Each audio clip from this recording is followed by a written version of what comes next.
De la même manière qu'Auschwitz est le symbole de la Shoah, Be'eri va devenir le symbole du massacre.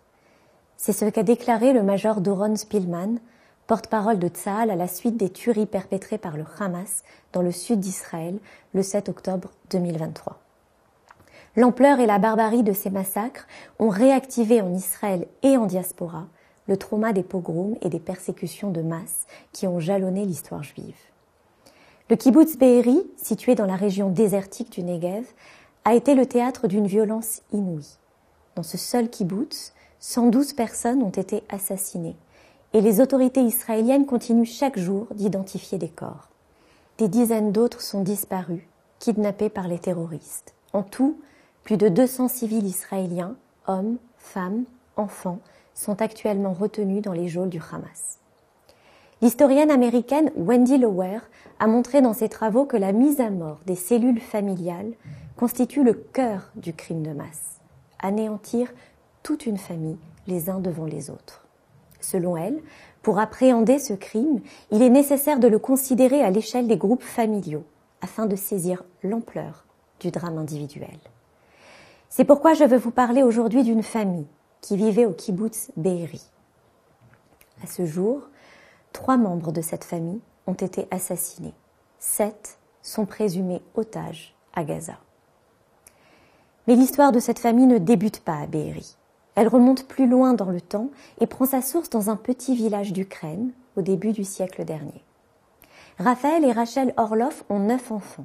Parmi eux, Hana, jeune fille au caractère trempé qui a soif d'apprendre et aspire à l'indépendance. Et Tzvi, son frère, qui lui apprend à lire le soir en cachette et exalte son désir de liberté.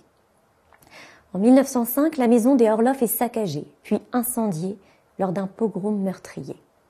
La famille décide alors de fuir les persécutions antisémites et rejoint le Yishuv pour réaliser son idéal sioniste.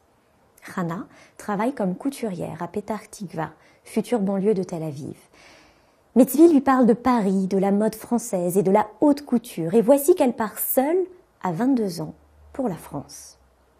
À la frontière, on ne comprend pas son prénom, Hana, alors elle devient Shana, et il ne lui faudra que quelques années pour devenir la grande Shana Orloff, sculptrice majeure du XXe siècle.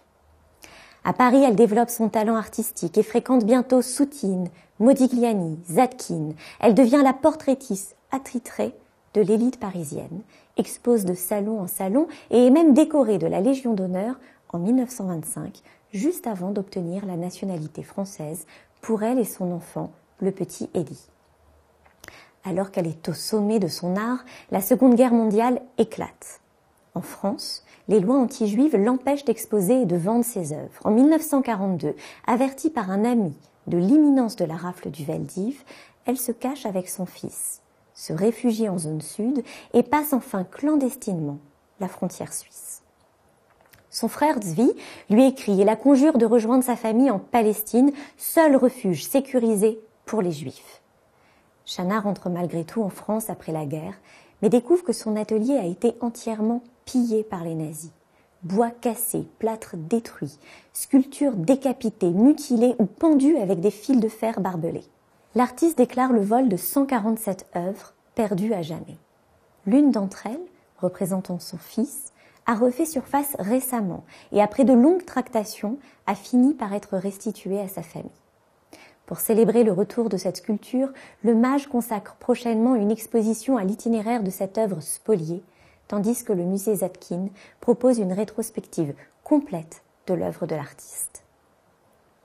Survivante d'un pogrom ukrainien, rescapée de la persécution vichiste et du programme d'extermination nazi, Shana Orloff s'éteint en 1968, à l'âge de 80 ans, lors d'un séjour en Israël où elle organisait une exposition.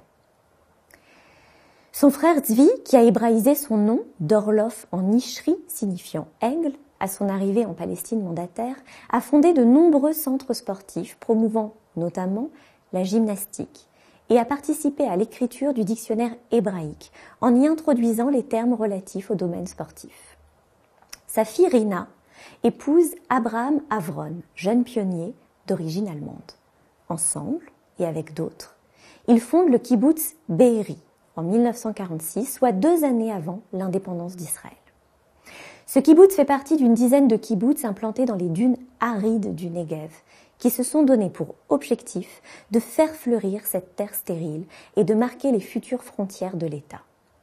Be'eri est ainsi nommé à la mémoire de Berl Katznelson, figure majeure de la gauche sioniste travailliste, membre fondateur du syndicat Histadrout et de la Coupat Cholim, la caisse d'assurance maladie.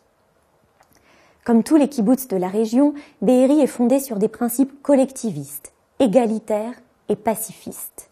L'autogestion est la règle, la solidarité le fondement.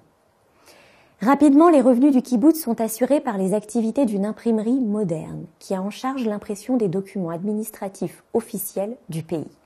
Les dividendes sont redistribués auprès des kibbutzniks, selon leurs besoins, et même auprès des kibboutz alentours plus en difficulté. Dans ce kibboutz prospère, la propriété privée a été abolie et le désert a fleuri. Depuis toujours, les résidents de Be'eri, qui vivent à 5 km de Gaza, militent pour la paix, pour l'entente entre les peuples et le droit pour tous à l'autodétermination. Leurs positionnements civiques en font donc de farouches opposants à la politique menée par le gouvernement de Binyamin Netanyahou. Rina et Abraham ont élevé leurs 4 enfants à Be'eri, au sein du kibboutz qu'ils ont bâti. Leurs 2 filles, Shoshan et Lilach, nées respectivement en 56 et en 63, ont choisi, elles aussi, de faire leur vie dans le kibboutz de leur enfance. Shoshan est titulaire d'un doctorat en agronomie. Après avoir travaillé durant des années pour un leader mondial dans l'industrie des semences agricoles, le tout pour les bénéfices du kibboutz, elle a choisi de fonder une ONG israélienne tournée vers l'Afrique. Fair Planet a pour objectif d'aider les agriculteurs à améliorer la qualité de leur production agricole et ainsi de lutter contre la pauvreté et la malnutrition en Afrique. Depuis 10 ans maintenant, les fermiers d'Éthiopie bénéficient de l'aide technologique fournie par l'ONG de Shoshan. Sa sœur Lilach s'est consacrée à la psychologie et s'est spécialisée dans les traumas dus aux conflits armés. En 2021, elle a publié un ouvrage pour enfants, Shirat HaTrigger, le son du déclencheur, qui décrit les crises de panique soudaines des enfants déclenchées par un bruit du quotidien évoquant un événement traumatique. Samedi 7 octobre, Shoshan et son mari Avshalom recevaient chez eux pour la fête de Simchat Torah leur fille Adi, avec son époux Tal et leurs 2 enfants, Navé, 8 ans, et Yael, 3 ans. La sœur d'Avshalom, Sharon, et sa fille Noam, 12 ans, leur rendaient également visite ce jour-là. Lilach se trouvait chez elle avec son mari Eviatar. Quand les terroristes se sont introduits dans le kibboutz, ils se sont tous réfugiés dans leurs abris, avec leurs enfants, en attendant une aide qui n'est pas venue. Avshalom et Eviatar ont été assassinés sur place. Les 2 hommes ont d'abord été portés disparus, comme tous les autres membres de la famille, mais leurs corps ont été identifiés le 18 octobre dernier, soit 11 jours après la tuerie. Lilach faisait également partie des otages présumés. À l'heure où je vous parle, nous venons juste d'apprendre qu'elle aussi a été assassinée. Tous les autres membres de cette famille sont actuellement entre les mains du Hamas. Shoshan, Sharon, Adi, Tal et les 3 enfants, Navé, Yael, Noam. En Israël, leurs familles se mobilisent pour demander leur libération. Leurs cousins français, Éric Justman et Ariane Tamir, petits-enfants de Chana Orloff, appellent les diplomates européens à œuvrer autant que possible pour leur délivrance. Samedi 7 octobre 2023, le Hamas, organisation terroriste islamiste, a assassiné avec une brutalité inouïe 1400 Israéliens dans les kibboutz de Be'eri, de Nir Oz, de Kfar Aza et d'autres encore, des partisans de la paix qui vivaient dans la région désertique du Negev, territoire non disputé, israélien depuis 1948. Sous l'occupation nazie, la sculptrice Chana Orloff, tante des otages, n'a jamais cessé de créer. Une de ses œuvres, modelée durant la guerre, représente la prophétesse Déborah. Dans la tradition juive, cette femme juge, dirige le peuple et incarne une figure de la libération d'Israël. Chana Orloff l'a représentée assise, recroquevillée, une main soutenant son visage et le regard tourné vers le ciel. Dans le cantique qui lui est attribué, la dirigeante ordonne à son général de se lever et de ramener les captifs de son peuple. Son exigence est portée aujourd'hui par tout Israël et la diaspora, qui réclament à nouveau et d'une même voix « Tarsiru otam habaita, arshav ». Ramenez-les à la maison, maintenant. Je pense que le Hamas a très bien choisi sa cible. C'est des gens qui veulent faire la paix, et ce qui est insupportable pour les terroristes, et qui manifestaient Kaplan, vous savez, ou contre les colonies. Enfin, c'est pas des gens qui veulent le grand Israël, ils veulent Israël. Ce que nous on tente de faire, c'est que l'État français s'occupe de tous les otages. Il n'y a pas que des otages français. Je leur rappelais que les droits de l'homme, c'est pas les droits de l'homme français, c'est les droits de l'homme en général.